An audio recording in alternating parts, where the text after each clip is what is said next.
샬롬 180일 성경 통독 161일차입니다. 오늘은 사도행전 19장 23절부터 20장 1절까지, 고린도후서 1장부터 6장까지의 말씀을 보겠습니다. 사도행전 19장 23절에서 20장 1절까지는 에베소에서 폭동이 일어나 바울이 에베소를 떠나게 되는 내용을 담고 있습니다.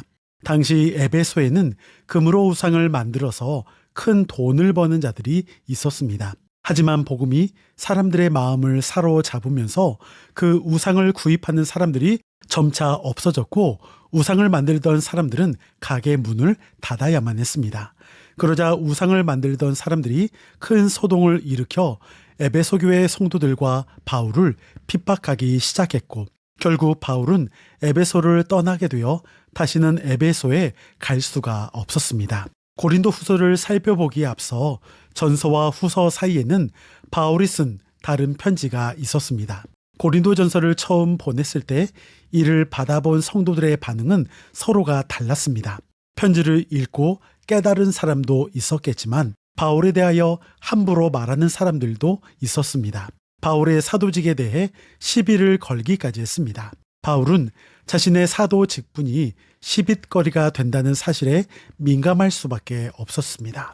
자신의 사도적 권위가 흔들리면 자신이 전한 복음까지도 문제가 생길 수 있었기 때문입니다. 그래서 바울은 고린도 교회를 직접 찾아갔습니다. 하지만 바울의 방문은 바울과 고린도 교회 상호 간에 상처만 남겼던 것 같습니다.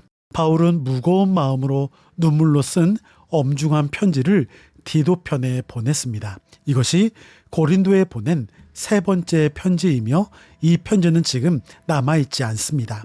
바울은 디도가 자신이 눈물로 쓴 편지를 가지고 떠나자마자 곧 후회했습니다. 그 편지가 지나치게 엄중한 어조로 쓰여 있어서 오히려 사태를 더 악화시키지는 않을까 염려가 있었기 때문입니다. 그런데 마게도냐에서 만난 디도를 통해서 다행히도 고린도 교인들이 바울의 편지를 받고 회개했다는 좋은 소식을 들었습니다.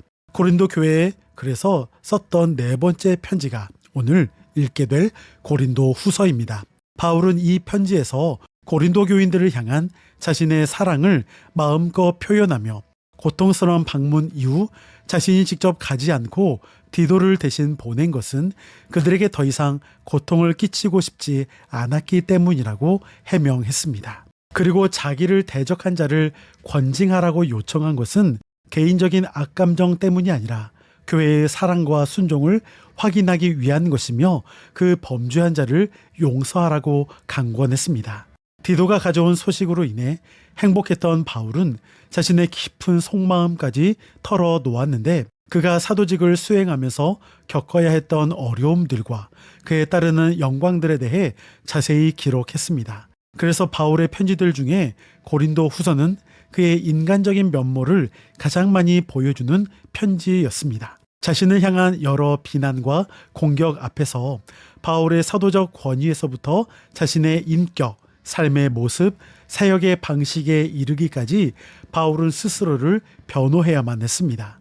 나아가 고린도 교회 성도들과의 불화로 인한 괴로움, 자신의 진정성을 알아주지 않는 것에 대한 서운함, 사역 중 자신이 겪은 내면적 두려움, 육체의 질병, 죽음의 위기까지 회상한다는 점에서 이 편지는 분명 바울 개인에 관한 많은 것을 보여주고 있습니다.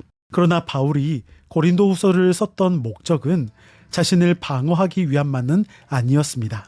바울의 목표는 고린도의 세속적 가치관에 붙잡힌 그릇된 관점으로 바울을 평가하는 고린도 교회 회중을 다시 하나님 나라 공동체로 굳건히 세우는 것이었습니다. 고린도의 세속적 가치관에 사로잡힌 나머지 그리스도인 공동체 본래의 정체성과 가치관, 삶의 방식을 상실해버린 고린도 교회 교인들을 다시 선교적 공동체로 세우는 것입니다.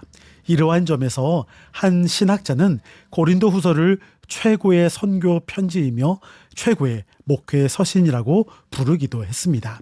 이제 내용을 기억하면서 사도행전 19장 23절부터 20장 1절까지, 고린도 후서 1장부터 6장까지의 말씀을 듣겠습니다. 여러분 오늘도 승리하시고 평안하세요.